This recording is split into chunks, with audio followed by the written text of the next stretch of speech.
Alright! Isang mapagpalang araw sa ating lahat mga kababayan, Luzon, Visayas at Mindanao. At sa mga sulog tayo ng ating mundo, sana ay nasa mabuti tayo na kalagayan at walang sakit-sakit ang lahat.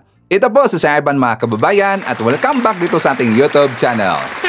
Okay, so mga kababayan ko, before natin pag-uusapan itong si Bongo, ito si Trillanes, si Digong, si Greco Bellica, at syempre madidibang tayo ng mga fake news ng mga DDS. Balikan muna natin itong si Regal Oliva.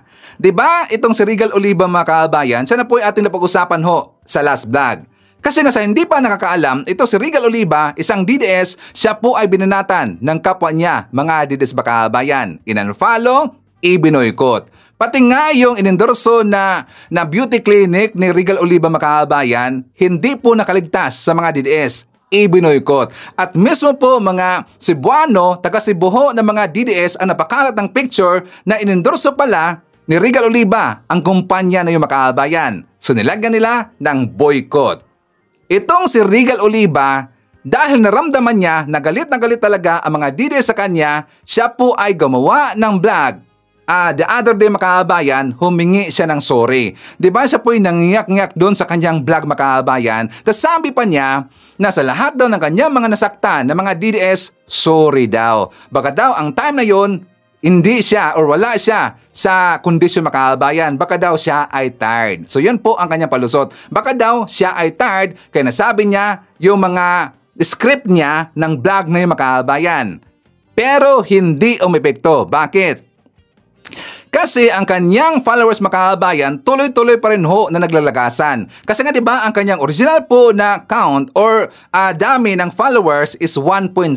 Kung titingnan natin ngayon, 1.4 na lang makabayan. Ang ibig sabihin, siguro umabot na po ng 100,000 plus na nag-unfollow dito kay Regal Oliva. Kasi hindi naman ganun talaga kadami po yung mga DDS. 'Di ba? Sabi ko sa ating last vlog, 100,000 lang ito mga DDS. So ngayon, mukhang naging 100,000 plus makabayan. Alam niyo ba na hindi matanggap ng mga DDS sa sinabi ko na 100,000 lang sila makabayan? Galit na galit talaga eh. Totoo naman talaga yan eh. Kayo lang po ay 100,000 plus lang.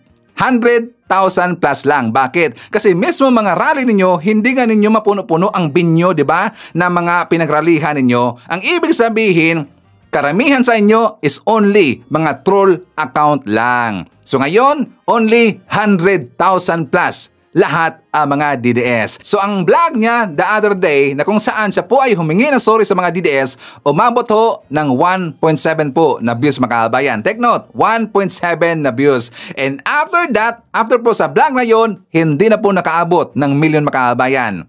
Hindi na nakaabot. Ang ibig sabihin, naramdaman dito ni Regal Oliva na bumaba na ang kanyang engagement.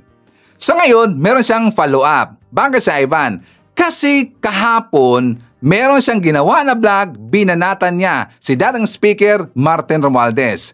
Feeling niya makaban ko at sa tingin po nating lahat, itong ginawa na vlog ni Regal Oliva kahapon na binanatan niya si Martin Romualdez, ito po ang kanyang sacrificial offering sa mga DDS. Or ginawa niya na golden ticket ito si Martin Romualdez para makabalik siya sa DDS community makabayan. Pero hindi pa rin ho umepekto. Kasi after po sa kanyang vlog kahapon, meron siyang dalawa po na sunod-sunod na vlog makabayan, hindi na po nakaabot ng milyon.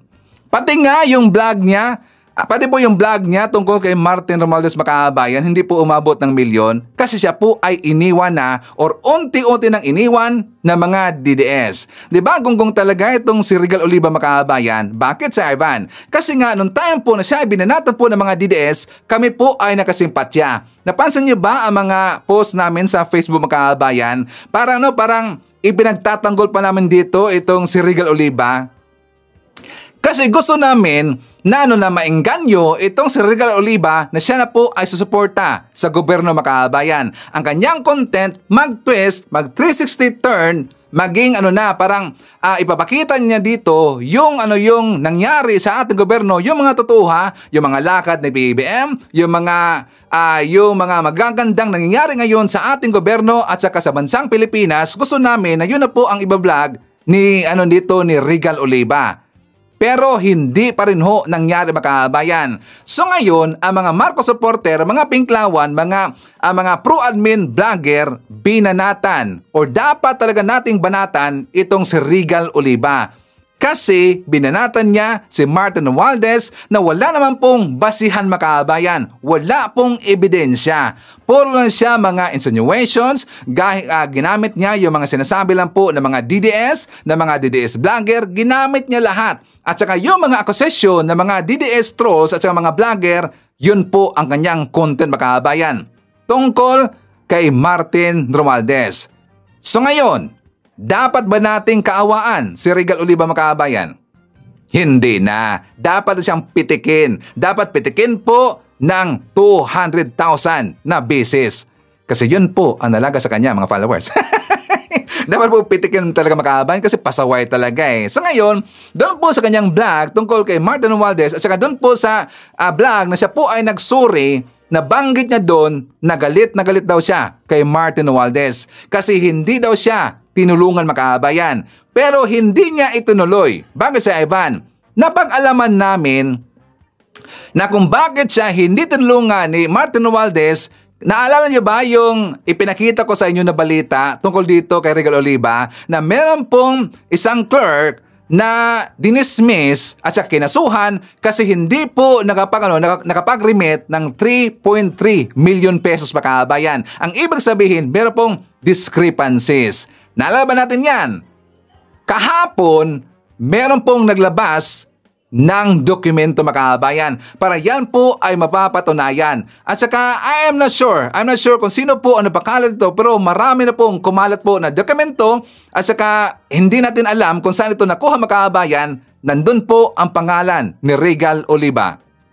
Yan po ang nag-viral ngayon na document dito kay Regal Oliva mga kabayan at yan po ay magagamit talaga against kay Regal Oliva. Ang ibig sabihin, siya ay sangkot dito mga kabayan. Kasi nangyari yon yung discrepancies na 3.3 million pesos sa time pa ho yan na siya po ay isang city treasurer doon sa Mandawi City mga kabayan. Itong si Regal Oliva, o diba? Yan pala ang dahilan kung bakit hindi siya tinulungan ni Martin Romualdez mga kabayan. Kasi mukhang nangurakot eh. Tingnan nyo, tutulungan mo yung isang kurakot na tao mga kabayan na mukhang nangurakot mukhang nangurakot. Tutulungan mo yon, di ba? So siyempre, nag-segue si Martin Romualdez. Hindi siya tinulungan mga kabayan. Baka kasi madadamay pa dyan itong si Martin Romualdez mga kabayan. Di ba? So yun po ang rason kung bakit hindi siya tinulungan ni Martin Romualdez. So nangyari ngayon, siya po ay nakarma mga kabayan. Bahala na siya sa buhay niya. Binanatan siya ng tuloy-tuloy hanggang ngayon ng mga DDS. Buti nga sa kanya, o diba? So ngayon mga kababayan ko, ipaparinig ko lang po sa inyo ng konti lang po na portion ng vlog ni Regal Oliva para meron tayong idea. For more details, let's watch this. He says he wants the truth, but when the truth begins to surface, he's the first to grab a mop, not to clean, but to erase his footprints. Here stands the man who used people to manipulate the budget, endorsed the projects, and now claims to be the one demanding accountability. Ang linis ng dating, pero ang baho ang sistema.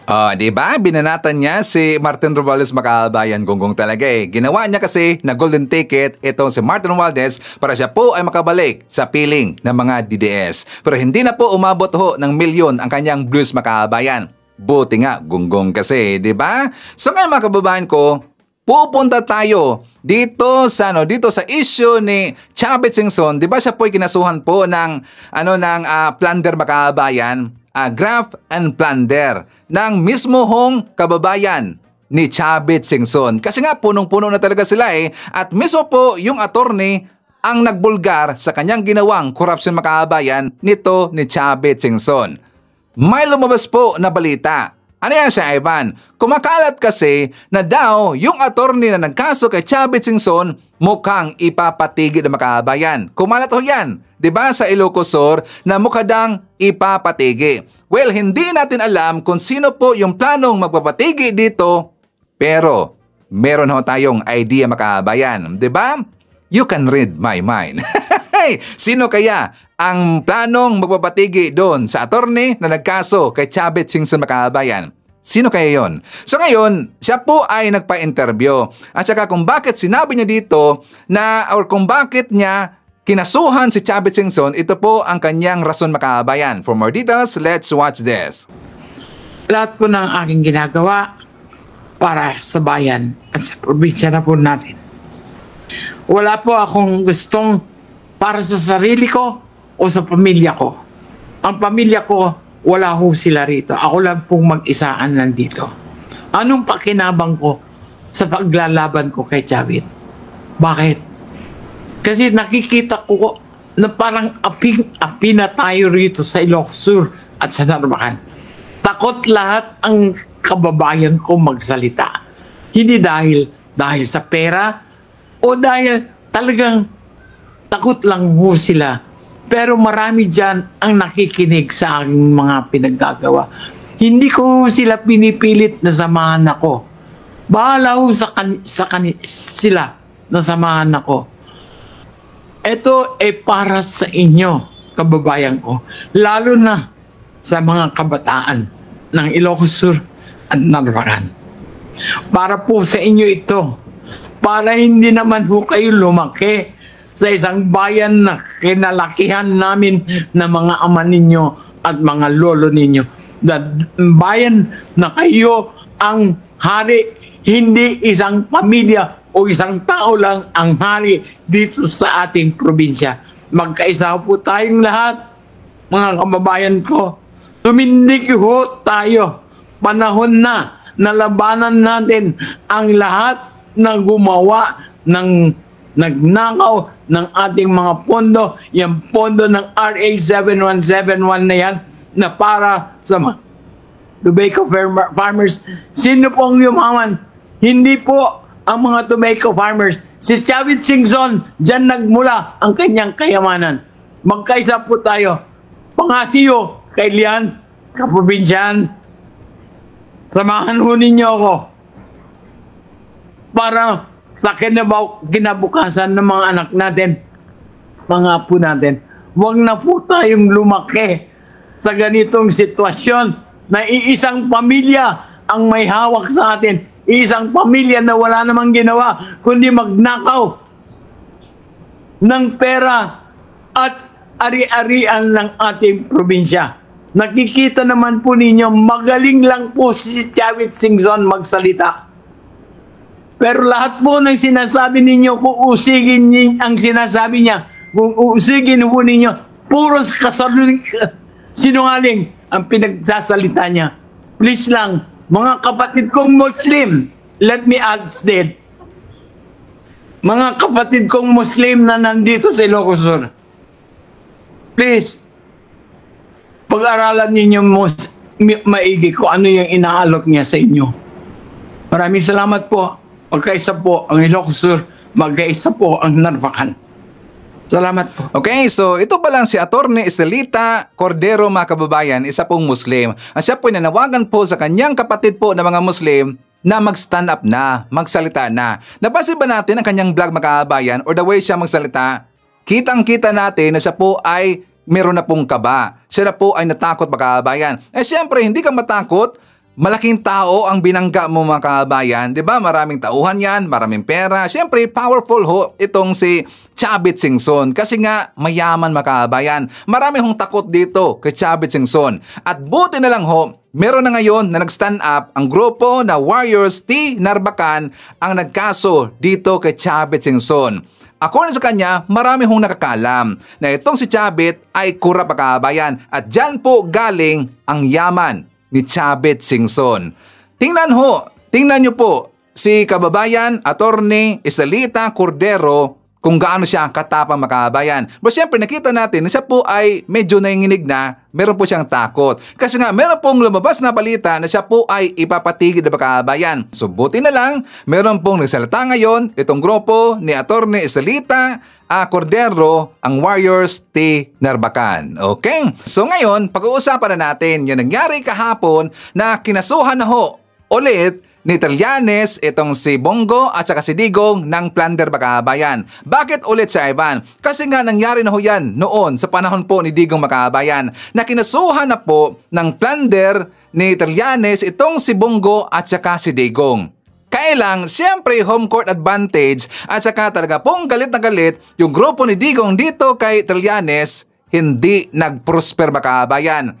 Actually, meron pong kababalaghang nangyari sa final na kaso ni Trillanes sa panahon po ni Digong Makabayan. Pero babalikan na po natin yan kasi papakita ko sa inyo yung press con ni Trillanes kahapon noong time siya po ay nagkaso ulit or nag-file ulit ng plunder dito kay Digong at saka kay Bongo. For more details, let's watch this. Duterte, kaya hindi niya pwedeng ipagkaila na hindi na impluwensyahan ito. Tapos, nung senador na si Bongo, ganun din. Kahit na senador siya, siya pa rin ang nag-a-act as the alter ego of Duterte's. Talagang siya pa rin yung special assistant. Kaya ito ay maliwanag na violation sa ating batas at kaya natin siya nakasuhan. Yun po. Sir, ano po yung ebidensya natin? Ang ebidensya po dito ay mga kontrata mismo galing sa DPWH. Ito po ay nakuha ko nung ako po ay senador pa. Tapos dinagdagan namin nung iba pang mga dokumento nung natapos na ako sa pagkasenador. Bawal po ito, di ba? Hindi mo pwedeng bigyan ng kontrata yung tatay at kapatid mo. Ang nakalagay sa ating batas, up to 4th degree of consanguinity and affinity. Pero ito, first degree ito, tatay ito at kapatid. At hindi pwede niyang, hindi niya pwedeng sabihin na hindi niya mapipiling kamag-anak niya. Kasi hindi ito basta-basta kamag-anak. Kapatid at tatay ito. Tapos, halos 200 contracts ito. Sa City Hall ng Davao hanggang sa nung sila ay presidente na. O yun. So bukod pa ron, itong CLTG at saka Alfrego Builders na construction companies ng tatay at kapatid ni Bongo, undercapitalized ito. Hindi sila pwedeng magkaroon ng mga proyekto ng mga daang-daang milyon. So ang ginawa nila, nagsisircumvent sila ng ating batas by having joint ventures with yung may mga AAA licenses. Okay? So bukod doon, bukod nga doon sa undercapitalized, sila rin ay may B license lang nung mga panahon na yon at kaya sila nagjo-joint venture. Tapos may nakita rin tayo, sinama natin dyan sa ating mga dinistribute sa media, 5 kontrata nila na malalaki na aabot ng mahigit 800 million pesos with the Discayas. Kaya yung sinasabi ni Bongo na hindi niya kilala yung mga Diskaya, may joint venture yung tatay at kapatid niya.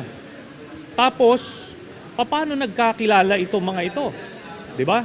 So yan yung mga problema ni Bongo na harapin niya pagka naisampa na to. Sir, si former President Duterte, bakit siya kasama din dito sa kaso? Dahil siya yung principal. Ang nangyari dito, nung mayor pa si Duterte, executive assistant si Bongo.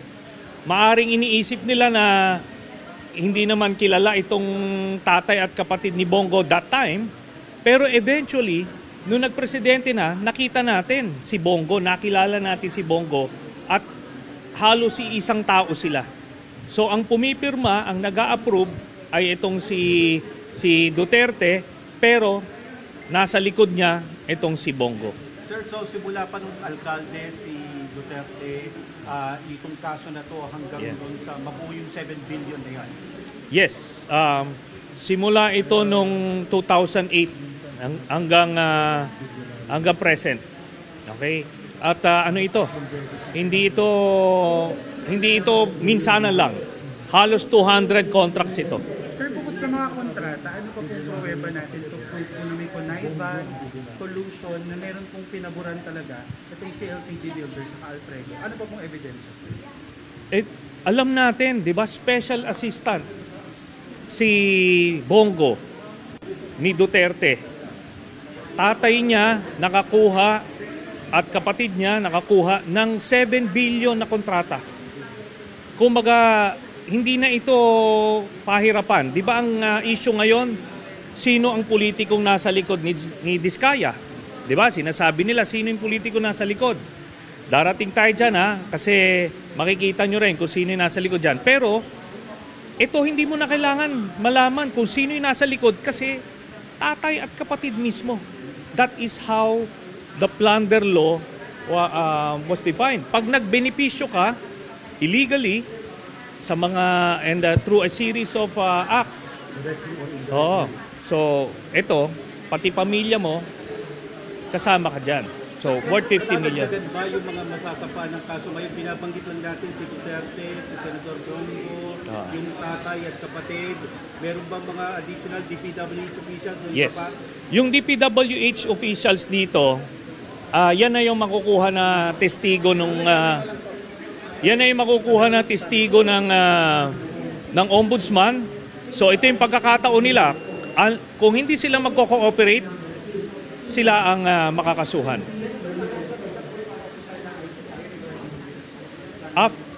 After namin i-file nito, bibigyan namin ng kopya yung ICI para makita nila na ito na 'Di ba?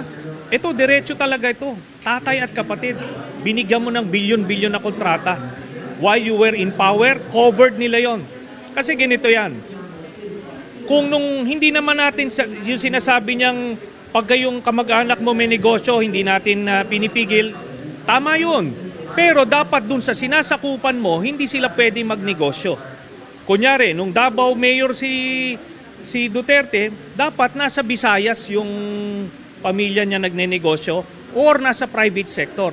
Nung presidente na siya, hindi pwedeng ang sakop na nila buong Pilipinas Dapat sinabihan niya yung tatay niya at kapatid niya na bawal yan, doon kayo sa private sector magnegosyo. Ganun lang kasimple yun.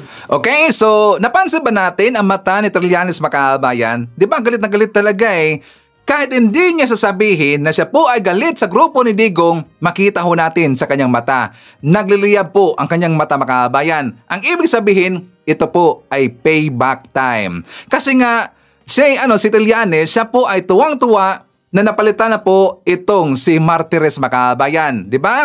Iba na po ang ombudsman. Hindi na po si Martires kundi si Boyeng Remulla na Makabayan. So marami pong nabuhayan. For example, di ba, si Dick Gordo nabuhayan kasi nga siya po ay meron po siyang proposal o meron po siyang in-request kay Boyeng Remulla na sana daw buhayin ulit yung issue ng Farmali scandal Makabayan. Kasi nga di ba maraming mga sangkot doon pero hindi lahat nakasuhan Makabayan. So yun po ang request ng Dick Gordo na sana bubuhayin ulit yung issue ng Farmali scandal. At nag-agree dyan si Boyeng Remulla Makabayan.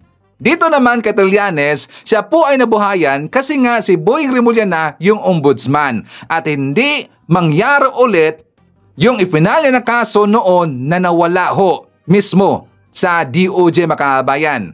Mismo ho sa DOJ. Ang misteryosong nangyari sa kasong i-file ni Trillanes sa panahon po ni Digong Makabayan. But for that, ipapakita ko muna sa inyo ang palusot na naman at saka drama effect na naman dito ni Bongo. For more details, let's watch this. The Ombudsman and the DPWH to seek the truth, not the script, if there is any. Tumbukin nyo lang po ang katotohanan. Maniwala kayo o sa hindi. Pag inilihis yung issue, magulo po ito. Magagalit po ang Pilipino. Magagalit ang Pilipino pag niloloko nyo ang ating mga kababayan sa katotohanan.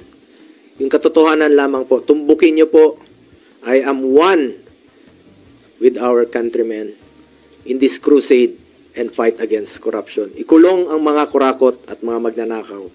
Kilala nyo naman yung mga buhaya. Napapangalanan na Yung iba nagtatago lang talaga.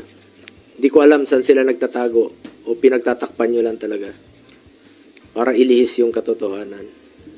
Dito lang tayo sa katotohanan. The truth. Hindi kayo magkakamali. Pag doon lang tayo sa katotohanan. Oo nga, Bongo. Dito lang tayo sa katotohanan. Kaya nga ikaw po ay kinasuhan, kaya nga ikaw po ay inimbestigahan, di ba? So doon po sa kanyang unang sinabi, mga kaabayan, di ba siya pinanawagan po sa sa ombudsman at saka sa DPWH to seek the truth daw. Only the truth, mga kaabayan. Wag daw sa script. Napansin niyo ba? Binanggit niya, mismo script, mga kaabayan. Sabi niya, seek the truth, not the script daw. If there is a script. Napansin niyo ba ang kanyang press con, mga kaabayan? Ang ikli na nga na kanyang press con, binasa pa ang kanyang script, mga kaabayan. Di ba? Nagbasa lang ho siya ng script. Ibig sabihin, bumaliktad sa kanya mismo ang kanyang sinabi, mga kaabayan, na wag daw mag-seek through sa script. Pero siya dito ang nagbasa ng script, mga kaabayan, gonggong talaga eh. Tapos ngayon, sinasabi niya na bakit ba daw inilihis yung investigation, meron na daw nabanggit na mga pangalan na sangkot, mga kaabayan. Hindi ba siya nabanggit or hindi mo nabanggit ang kanyang pangalan? Correct ba, I'm wrong, mga DDS? Di ba? Ang dami na hong mga investigation, ang dami hong nangyari, mga sinasabi doon mismo sa Senate investigation ho ng flood control projects, nabanggit ho ang pangalan ni Bongo. 'Di ba? Kasi nga, yung CLTG at saka yung Alfred Go na kumpanya, pagmamayari ng kanyang kamag-anak, siyempre sangkot doon. Itong si Bongo. Tapos ngayon, magmalinis siya, mga kaabayan. Sabi pa niya na hindi daw titigil si Trillanes kapag hindi na daw or hindi daw mapapalitan ang kanyang kamag-anak or hindi daw matigi mismo ang kanyang kamag-anak, mga kaabayan. Hindi daw titigil itong si Trillanes.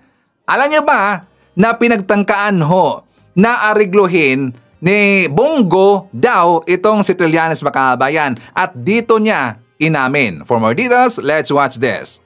Hi, Senator Trillanes. Welcome po ulit sa ating programa. Good evening po. Good evening po. Favorite color ata, yung puti. Good evening po sa inyo, kay Jovi, kay Miss Maricel, at kay Miss Chiki. Hi. Good evening, Senator Trillanes. Unahin ko na yon kasi biglang nag-name drop na eh. Tatay nyo, naging supplier, tapos may financier kayo. I think it's only fair na inere namin yun. Bigyan namin kayo ng pagkakataon na nasagutin po yung mga alegasyon na yun. Una-una yung father ko namatay yun 1998 pa. No? So, if gano'n na tayo baba ang kalidad ng ating politika na yuyurakan natin yung namatay kong tatay, hindi yun na yung level niya. Pero I will not stoop down to his level. Ang bottom line dito, ang dami niyang sinabi sa akin, pero wala siyang sagot dun sa issue na dun sa kaso na binigay ko. Sabi niya, rehashed, hindi mo naman sinagot eh. Diba, nakita mo nga, pag titignan mo yung press con, kailangan niya pang basahin yung sagot niya. Diba, kahit yung mga reaction niya, pang insulto niya sa akin, okay na yan. Sige na, sa'yo na yan, bigay ko na sa'yo yan. Basta't sagutin mo ito sa ombudsman kasi wala na silang protector. Okay, ito po yung issue. Yung final ko po na plunder case, ito ay tungkol dun sa 7 billion pesos worth of infrastructure projects na binigay or inaward ni Duterte at ni Bongo sa tatay at kapatid ni Bongo. Sila yung contractor. So, ito nag-expand simula mayor si Duterte, simula noong 2007 hanggang nung presidente na siya. From 2016 to 2022. A total of 200 contracts ang naibigay niya sa tatay at kapatid niya. Yan po ang facts. Ito, hindi niya mapagkakaila na hindi pwedeng nakakuha itong mga ito nang wala siyang impluwensya. At kahit nasabihin niyang wala siyang impluwensya, the law defined it na pagka nasa posisyon ka ng gobyerno na maaring ma-impluwensya doon sa mga kontrata na yan, dapat ito ay pinagbabawalan. At yun na nga, yung tinatawag na conflict of interest. So maliwanag ito, open and shut case. Kaya nga naming milipit na eh. Nakita mo, wala na siyang protector ngayon. Wala na si Digong, wala na rin si Martires sa ombudsman, kaya ganyan na po yan. Pero, Senator, kasama rin po doon sa inyong inireklamo si former President Rodrigo Duterte. So I wonder, paano yun mag-work considering na wala naman po dito yung dating Pangulo, nandun na siya sa The Hague? Kailangan po kasing isama siya kasi integral siya doon sa Commission of the Crime. So, part siya doon as a co-principal ni Bongo kasi hindi mangyari yung krimen kung hindi sa participation niya. So, principal by direct participation. Ngayon, ito po ang sinasabi niya na bakit hindi daw yung mastermind ang tugising ko. Siya na nga po yung mastermind. Nakita niyo po, si Diskaya, inamin niya na lumago yung kanyang negosyo noong 2016 nung naging presidente si Duterte at sinabi ni Mayor Vico Soto ang nasa likod na politiko na backer ni Diskaya ay si Bongo. So siya yun. Kaya nga makita nyo, pagka nagsasalita yung mga Diskaya, wala silang tinuturo na personalidad ng from 2016 to 2022. Kahit na yun yung may pinakamalalaki ang proyekto nila. Ganon din itong si Yusek Bernardo na si Bongo mismo ang nag-appoint noong 2017. Hindi mo rin maririnig na siya yung tinuturo. Lahat ito ang pinoproteksyonan si Bongo. So, yun mismo, si Bongo mismo ang mastermind netong mga nangyaring ito. Huwag kasing parang lumalabas. Ngayon lang pumutok itong issue na to. Hindi po to nagsimula lang dito sa present administration. Binuo nila Bongo yung sindikato na yan nung presidente si Duterte. Kasi nga, as early as nung mayor pa lang si Duterte, ganyan na yung modus nila. Diba? Palagay nyo, paano nakakaabot ng 200 contracts na ang naipanalo noong tatay at kapatid niya habang mayor si Duterte. Sila yung approving authority, tapos yung presidente ganun din. Senator, si Chicky Verhel po ito, no? Senator, alam ko kanina sinabi nyo na kaya talagang pinush nyo na po ito dahil wala na yung mga protektor ni Senator Bongo, which is dating Pangulong Duterte, Samuel Martires, ombudsman po dati. So, pero ngayon po, meron po ba kayong mga bagong impormasyon, bagong witness, bagong mga dokumento na nakuha po? Meron po. Meron po tayong nadagdag na 300 million pesos worth of flood control projects na doon. Tapos, in-emphasize po natin yung 5 joint venture contracts ng CLTG with the Diskayas. No? Ang total po nito ay halos 900 million pesos. Kaya yung sinasabi niya na wala siyang, hindi nila walang kaugnayan siya with the Diskayas, nakita mo, tatay niya yun eh. Alam mo, tayo naman, mayat-maya, di ba, nakakausap natin yung magulang natin, kapatid natin. Hindi naman niya pwedeng sabihin dun sa Davao City na executive assistant siya nung mayor, tapos may 100 kontrata yung tatay niya at kapatid niya, hindi nila napag-uusapan yun. Di ba? Yung pagpapirma lang ng cheque, pagbayad nun.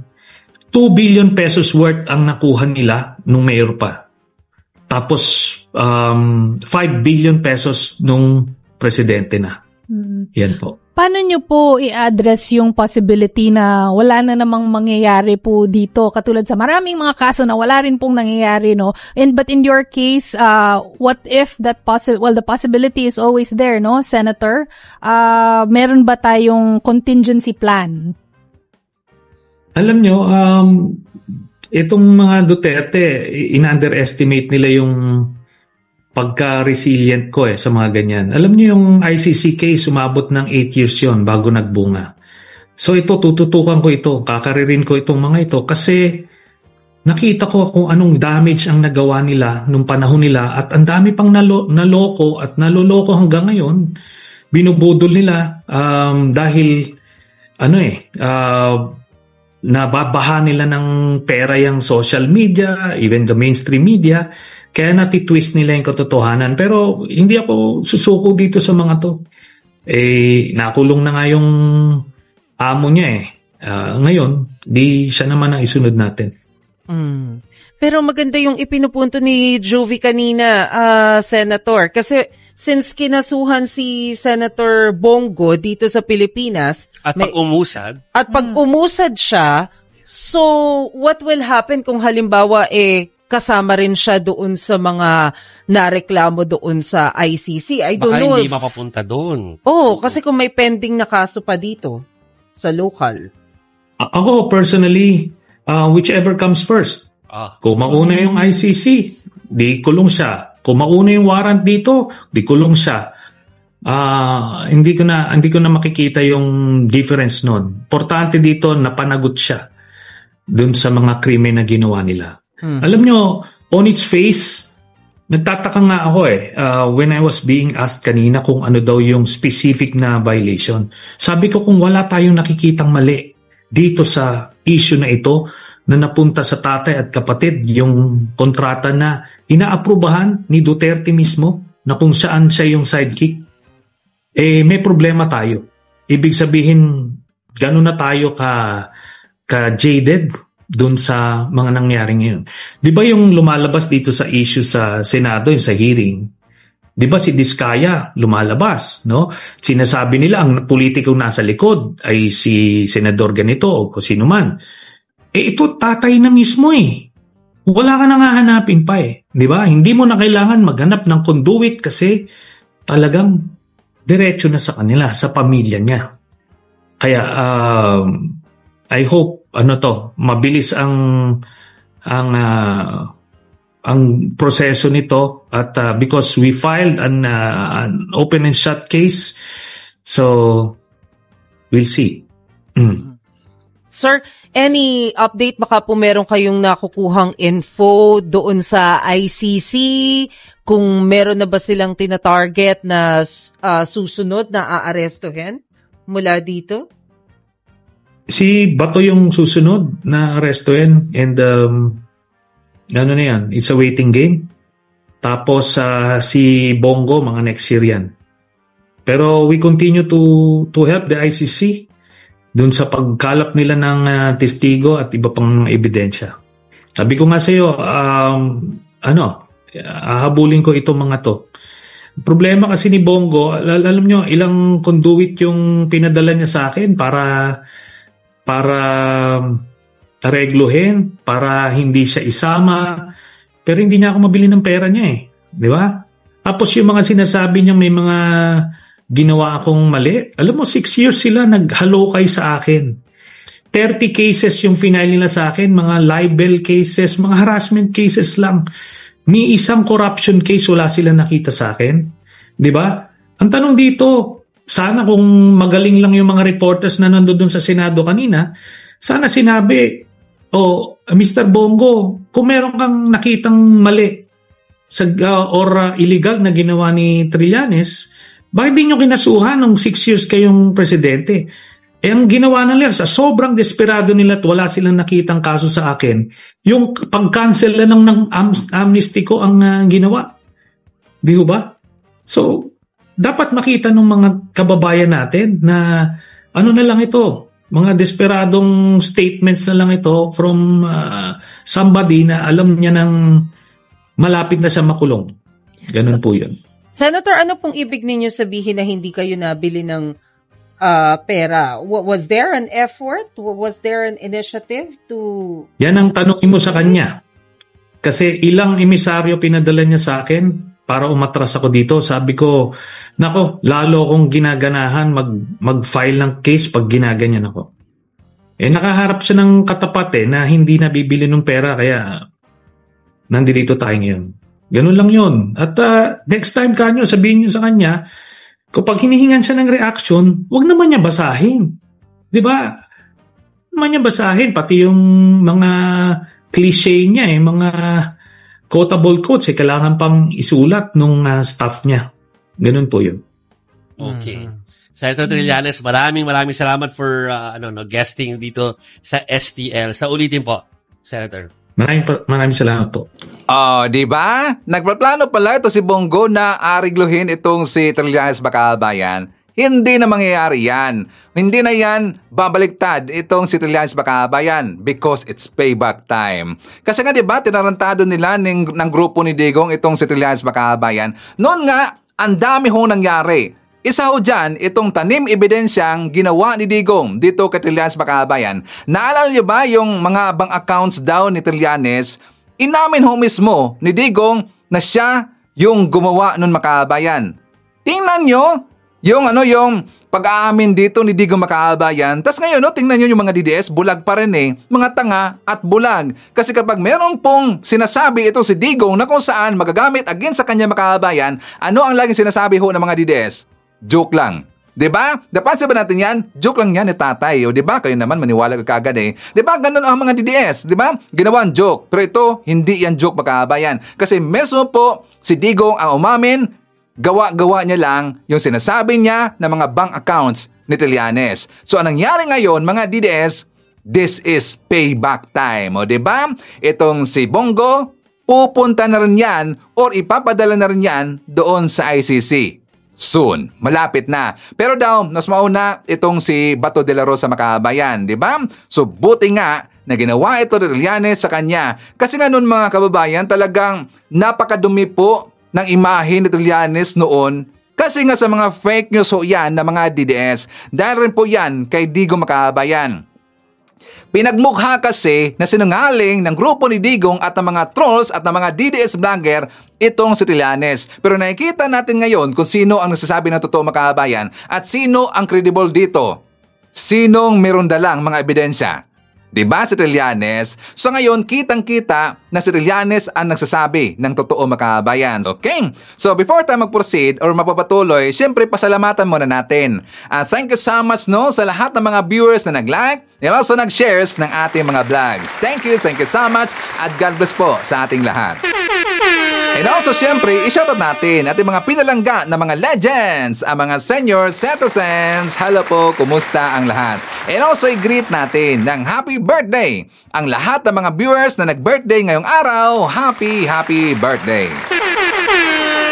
At syempre, i-acknowledge natin ating mga viewers na may maraming na-comment dyan sa baba sa ating comment section ang ating pong top 5 commenters. At nandyan, nanguna sa ating listahan, si Relina Barlomento, mayroon siyang 27 na mga comments. Nandyan rin si Sampaguita, mayroon siyang 35 na mga comments. Nandyan rin si Ana Cordoba, mayroon siyang 20 na mga comments. Dolores Aina Tacson, mayroon siyang 15 na mga comments. And Rita Mejia, mayroon siyang 9 lahat na mga comments. Okay, so thank you so much.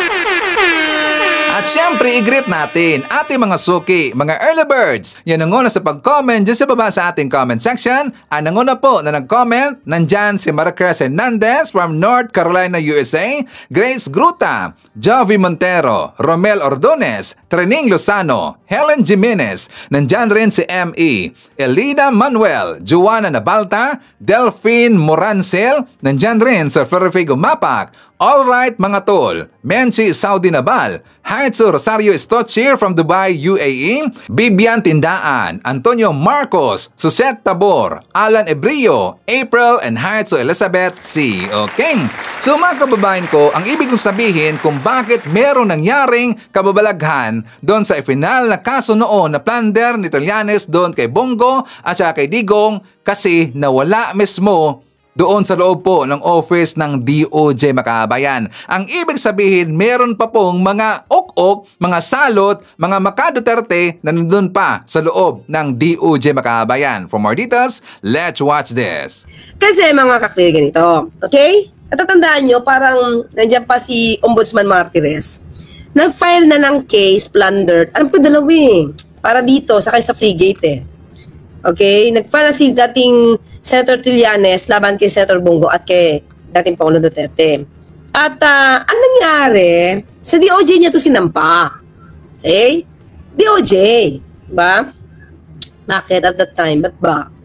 Dapat sa ombudsman, di ba? Sinampa niya yung dating Pangulo Duterte because of ng plunder. So, yun ay nasa DOJ. Sinampa ni dating Senator Trillanes sa DOJ. Pero may nangyari kasing misteryo, mga ka-clear.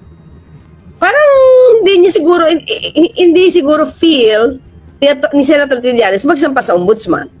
Especially kung ang kakasuhan niya si dating Pangulong Duterte at saka si Bongo.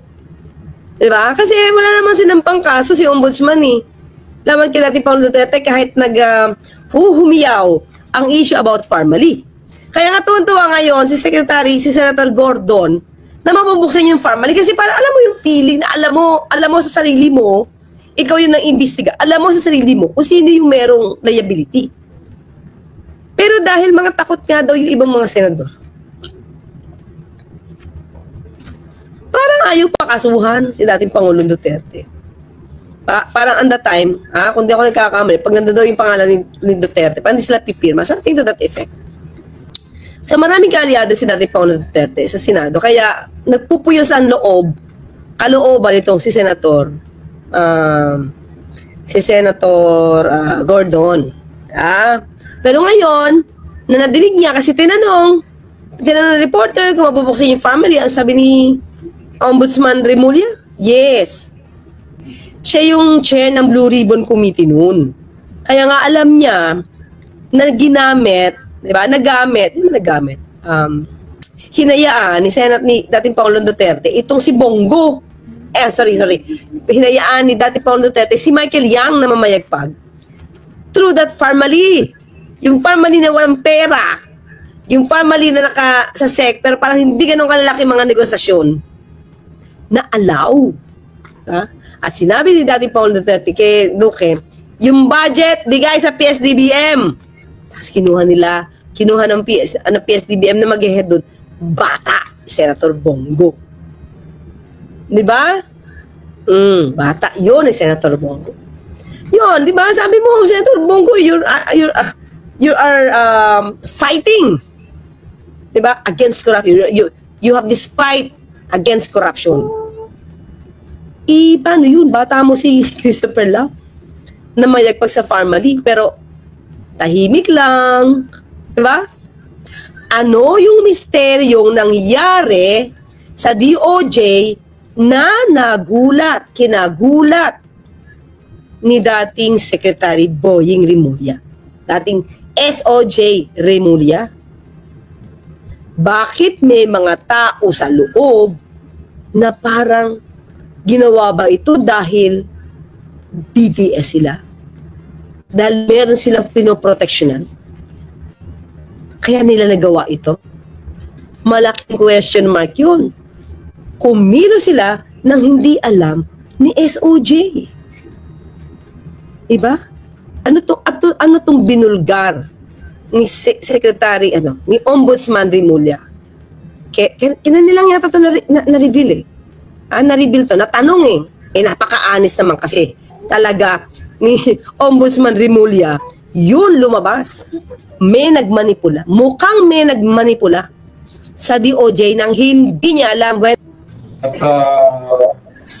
pinulot ko muna siya. Sabi ko, ito ng kaso. Nung hinanap ko, sa DOJ noon. Sir, balikan ko lang po itong final na ito. Ito daw po ay original yung final na niya sa DOJ noon. Pero pinadala daw po dito. Ito almost same case, siguro may dagdag na lang ito mga clip. Same case against Bongo, Senator Bongo, and dating Pangulong Duterte, and the tatay, and the half-brother, and same case na final sa DOJ. Diba? Ba't siya nag-file ulit? Diba? Ba't siya nag-file ulit sa ombudsman? Okay. Tingnan natin ano nangyari? May final na pala sa DOJ, ano nangyaring misteryo sa DOJ? Final yan, nung hinanap ko yung file, nung ako naka-receive ng word. At that time, SOJ pa si Ombudsman Remulla. SOJ pa lang siya. So, DOJ final, handa natin, na nag-file siya ng kaso, nung hinanap ko, wala na sa DOJ. Hindi pinadaan sa aking opisina. Saan napunta yung files? Diba? Bakit may gagalaw nang hindi alam ng SOJ? So, anong nangyari?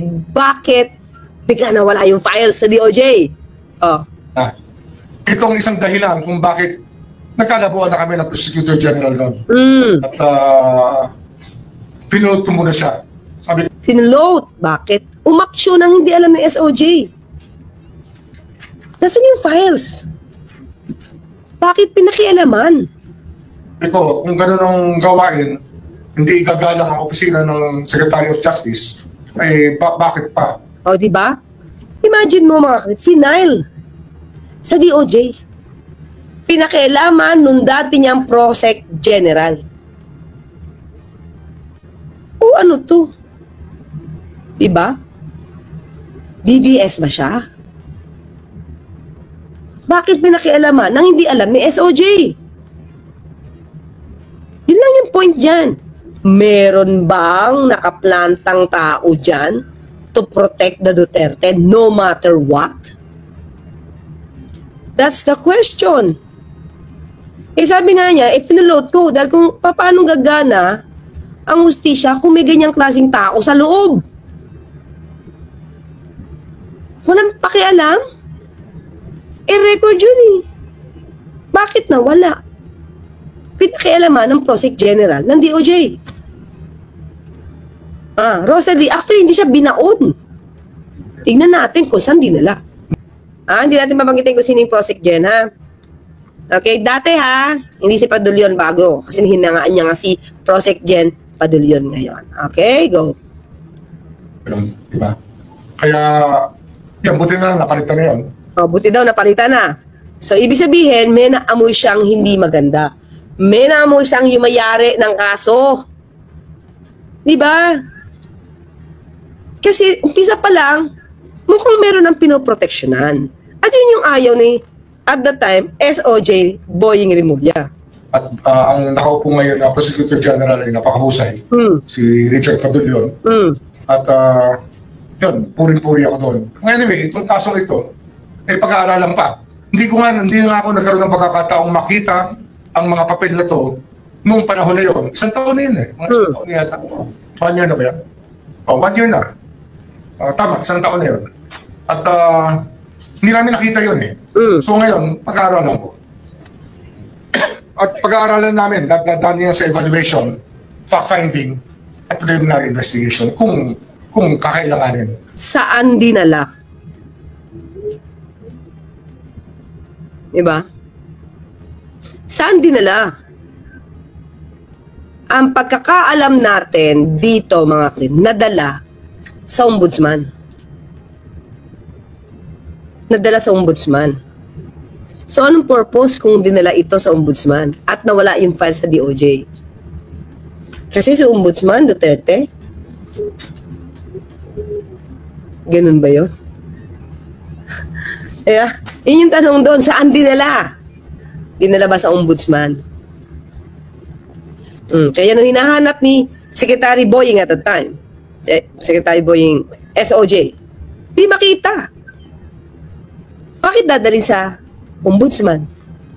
Anong purpose? Kaya lipat sa ombudsman. Bakit doon? Kasi protected. Protected sa Dennis Ray, di ba? Protected doon sa ombudsman. Tanong lang yon. Tanong na malaki yon. Di ba? So malaki misteryo. Kaya ang tanong natin, yan lang ba yung kaso na ginanyan ng Prosec Gen? Kung kayang-kaya niyang paigutin, ano pa ibang kasong nilakad dyan? Diba? Kasi nagplanta, naglagay ng mga tao bago mag-resign, bago mag-retire, si Ombudsman Martires. Okay, so yung revelasyon na sinabi po ni Ombudsman Boying Rimulya na meron palang nangyari sa ifinal na kaso ni Trillanes na plunder noon kay Bongo at saka kay Digong na wala, mga kababayan, yan po'y malaking problema. Kasi dito natin nalaman, ibuti na lang noon, napaka-honest talaga ni Ombudsman Boying Rimulya na meron palang nangyayari na ganyan. Pwede palang mawala yung mga file na kaso dyan sa loob ng DOJ, makabayan. Diba? Grabe talaga eh. So meron pa hong mga salot ng lipunan, mga ok-ok na nandyan, protector ng mga Duterte, makabayan. So dapat hindi ho yan hahayaan. Dapat yan po ay iimbestigahan mga kababayan. At dapat pananagutin kung sino mang nagsira ng file na yun mga kababayan. Kasi hindi naman ho mga papel yun. Diba? Nakita ba natin, diba si Trillanes na nag-file siya ng kaso sa ombudsman mga kababayan na plunder? Diba ang kakapal nga ng papel na yun? Ibig sabihin yun po ang hard copy. Pero meron pa rin yung isang copy mga kababayan na nandyan po sa server, sa computer. Kung sinasabi dito ni Boying Remulla na nawala yung mga files, ibig sabihin na wala yung hard copy, na wala rin po yung copy na nandun sa server mga kababayan. So that is intentional. At yan po talaga ay dapat hindi palalampasin mga kababayan. Kaya nag-file ulit ito si Trillanes dyan sa ombudsman kasi kampante siya na si Boying Remulla walang pinanigan mga kababayan or wala talagang papanigan. Kapag mag-file ka ng kaso, yan talaga po ay tatrabahuin ng ombudsman. Kasi sa panahon ni Digong, mawala lang ho yan bigla mga kababayan. Bakit? Kasi nga siyempre, mga Duterte ang kinasuhan mo, so walang kwenta sa panahon po ni Digong. Buti na lang, naupo na bilang ombudsman itong si Boying Remulla. So yan po, maganda ang mangyayari mga kababayan. O, diba? So anyways, before na mag-forward, isa naman natin, nandyan po si Nilda Berho from Finland. Hi to Nestor Potian from Norway. Shoutout natin si Leonida Wibretz, Phil Macabato from Toronto, Canada. Nandyan rin si Moneth Borromeo, Josephine Gallego, Tony De Los Reyes, Shirley Risman. Nandyan rin si Rita Mejia. Hi to Ashen. Isidrito Uwao. Nandyan rin si Sangkay Flag Defender. Hi to RN MSN 2000. Kasama rin natin si Leonardo Manansala, Armando Kaluwing. Hi to Nia Wilson, Zulay Ilui, Amalia Nocon, Jayard or Jared Montes, and hi to Michael Vinas. Okay? So mga kababayan ko, ipapakita ko muna sa inyo itong video na to na kung saan para ma-debunk natin yung lagi pong ginagawa ng mga DDS. Diba sila po yung napapakalat po ng video na kung saan kapag makita nila si PBBM na buta doon sa ibang lugar, nilalagyan nila ng Duterte. Duterte, di ba? Lagi ho yung ginagawa po ng mga DDS mga kababayan. So dito, meron pong ebidensya na wala pong nagsigawan ng Duterte noong time po na bumisita si PBBM doon sa Manay, Davao Oriental mga kababayan. For more details, let's watch this.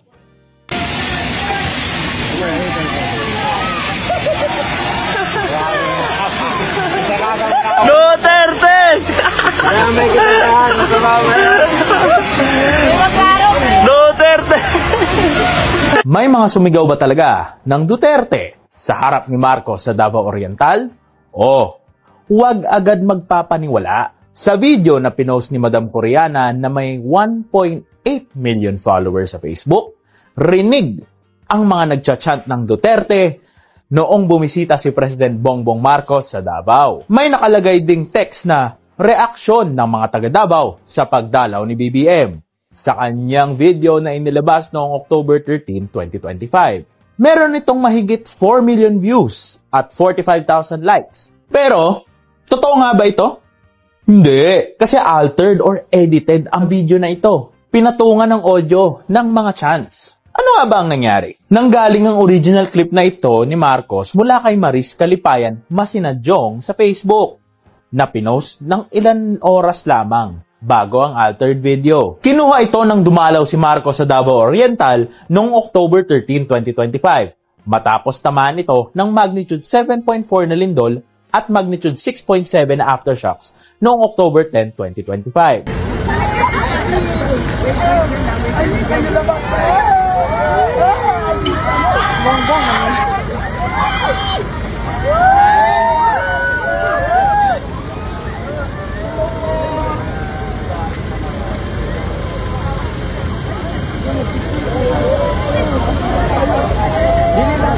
Good morning.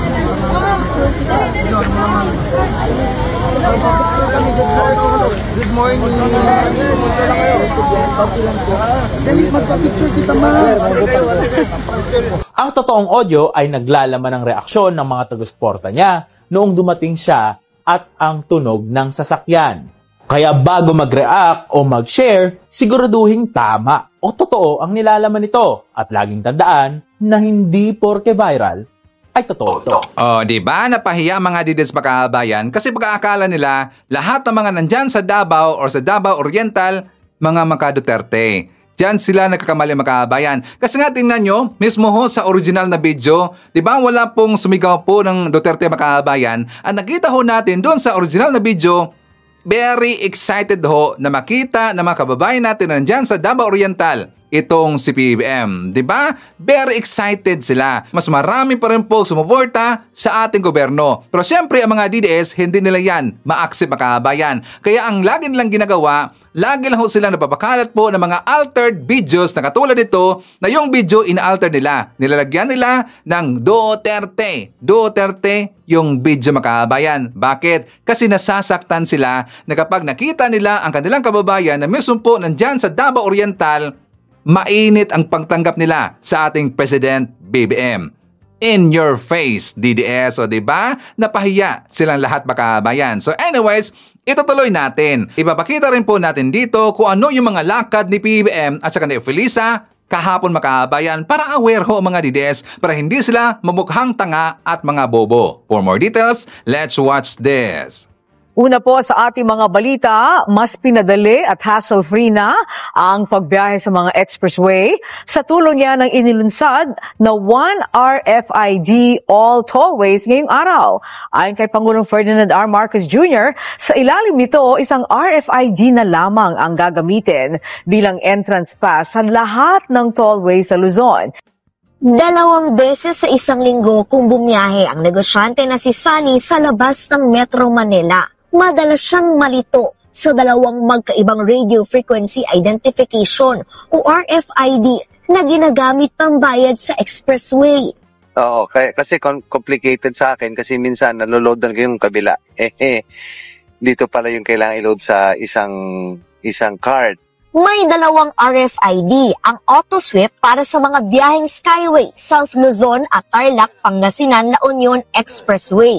Kung daraan naman ng NLEX, EasyTex, Calax at Cavitex, Easy Trip. Pero bad trip ang aabutin kung mali ang nakargahan ng RFID, lalo na sa tulad ni Romel na nagkukumpuni ng aircon. Akala ko yung aking RFID pwede sa Cavitex, yung pala hindi pwede. Magbabayad ka ng cash. Nadidelay, syempre nadidelay yung namin lakad. Ano sinasabi ng customer pagka Syempre minsan pagka ang customer medyo mainit ang ulo, nagagalit. Simula ngayong araw, solve na ang problemang yan. Inilunsad na kasi sa pangunguna ni Pangulong Ferdinand R. Marcos Jr. ang One RFID for all tollways. Sa pakikipagtulungan ng gobyerno at pribadong sektor, isa na lang ang gagamiting RFID para sa lahat ng expressway sa Luzon. Malinaw ang layunin nito, mapabilis ang daloy ng trapiko sa mga tollgate. Iisang account na lang, iisang sticker na lang, iisang sistema, one RFID for all tollways.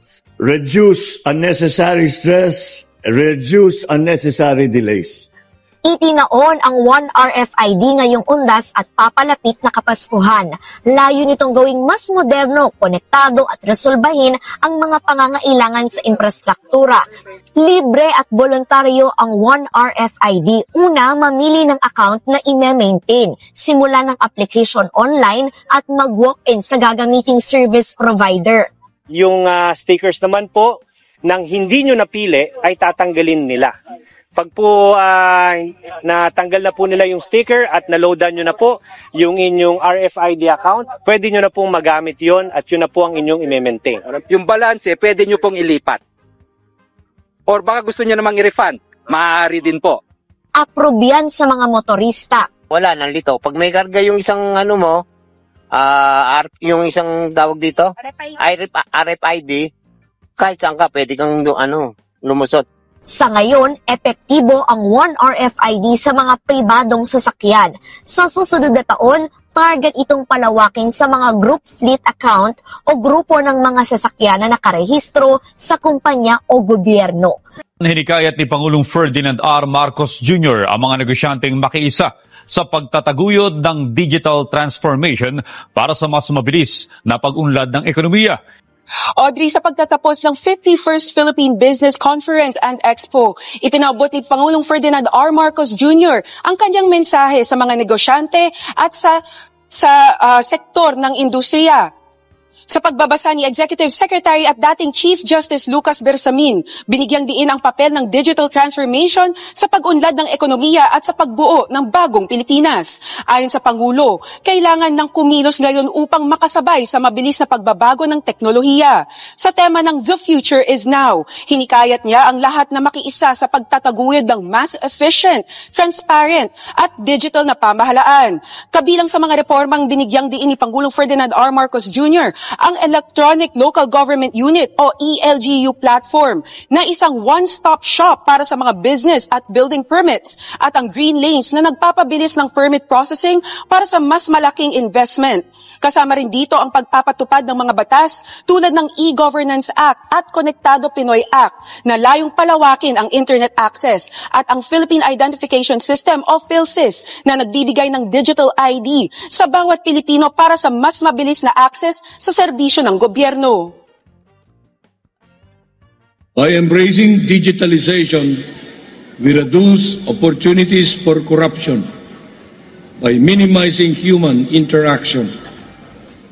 Automated systems ensure consistency, while digital platforms make transactions traceable. Hinikayat din ng Pangulo ang pribadong sektor na patuloy na makipagtulungan sa pamahalaan upang sabay na makamit ang connected, competitive at inclusive na bagong Pilipinas.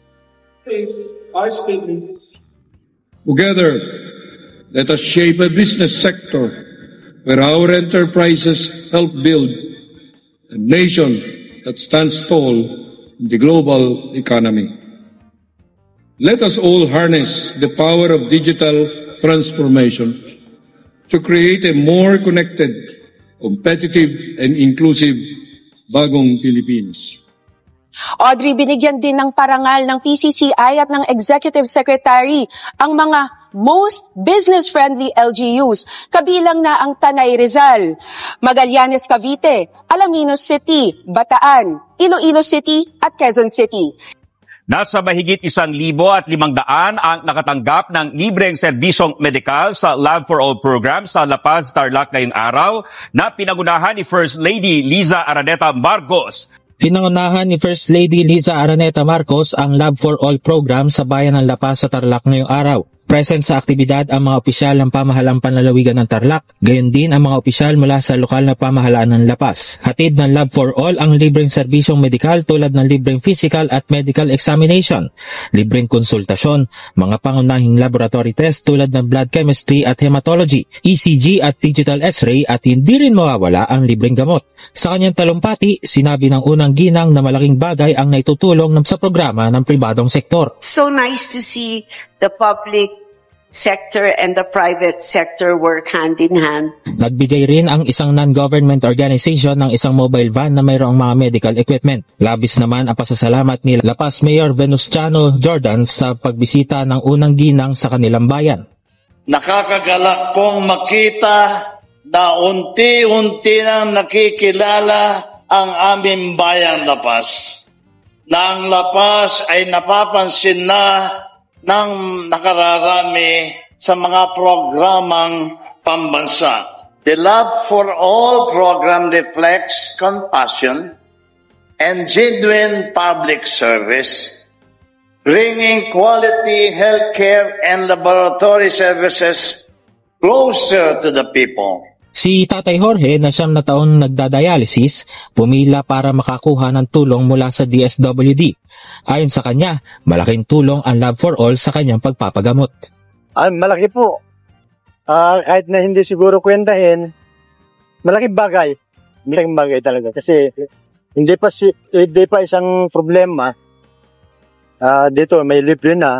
Malaking tulong rin para kay Nanay Mary Grace sa kanyang pambili ng maintenance medicine ang Lab for All sa tulad niya na mayroong hypertension. Ay, malaking bagay po, sir, kasi imbis na ibibili mo pa ng ibibili mo na lang ng pagkain, yung gamot libre na. Pareho namang may mensahe si Tatay Jorge at Nanay Mary Grace para kay First Lady. Maraming salamat po, First Lady, sa ganitong project po ninyo.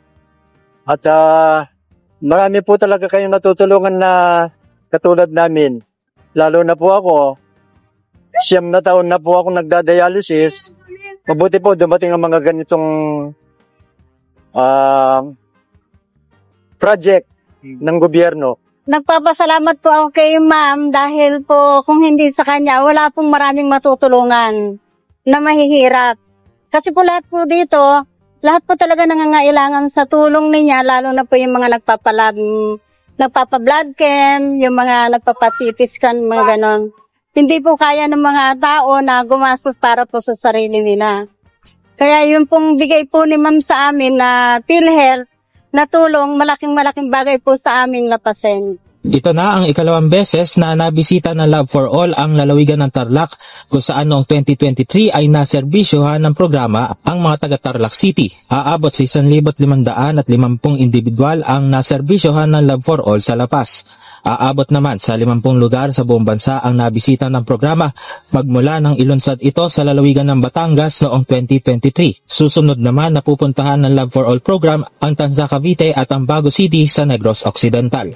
Okay, so kasama rin po natin nandyan si Miggy Boom, Lorna Villanueva, Elmer Pinaranda, Evelyn Garcia, nandyan rin si Lucita Tolentino, Leslie Cabrera, isyatat natin si Gareth Batarina, Menz Niyaka Nulpes, Apple Nash, Norby Casadores, nandyan rin si Anjang Aison, Jeco Jerry Cabreros, Elsa Hoffman, Emmanuel Luz, nandyan rin si Jaguar, Crystal Line, Charito Orlanda, Tinga Wong, Noemi Bitoon Tupas, Gabs Abria, kasama rin po natin si Cyrus Antoque, Francisco Apilado, and Hatsa Mercy Estabelio. Okay. So mga kababayan ko, yan natin manakalap ng mga balita ngayong araw. Kung nakaabot ka po sa portion na to, sana nakapag-like na ho tayo. Libre po mag-share, libre din ang subscribe. Again, maraming salamat sa mga viewers na hindi nag-skip ng ating mga commercials. Thank you so much. At before natin tatapusin ang ating programa ngayong araw, sana sabayan nyo si Sir Ivan para sa ating live messaging prayer. Amang makapangyarihan, kami po ay lumalapit sa inyo ngayong araw na ito, puno ng pasasalamat sa biyayang buhay at pag-asa. Sa kabila ng mga unos, lindol, baha at iba pang kalamidad na dumarating, kami ay nagtitiwala na hindi ninyo kami pababayaan. Ipagkaloob ninyo po, Panginoon, ang lakas, tapang at pag-asa sa aming mga kababayan na nawala ng tahanan, ari-arian at mga mahal sa buhay. Hipuin ninyo ang kanilang puso upang manatiling matatag sa pananampalataya at maramdaman nila ang inyong pagyakap sa oras ng dalamhati.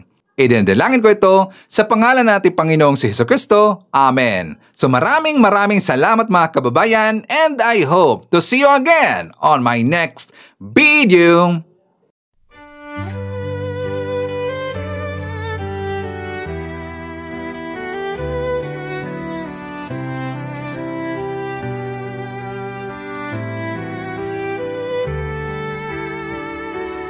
Bawat hakbang, tinik ang iyong daan. Sa sariling bayan, ika'y hinusgahan. Ika'y siniraan ng ganit sa kapangyarihan. Agilang nagnakaw ng pera ng taong bayan. Pinapasan mong lahat ng dusa. Matatag ka, hindi gaya ng iba. Ngunit kahit sugatan, kahit lumuluha, iniisip mo pa din kapakanan ng iba. Bongbong, hindi ka kailanman iiwan. Loyalista hanggang dulo ay nandyan. Kasama mo kami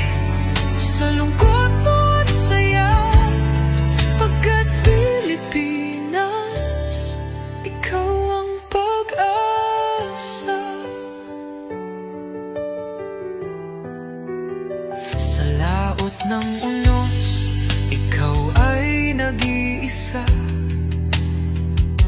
Iba'y nagbubunyi sa iyong pagdurusa.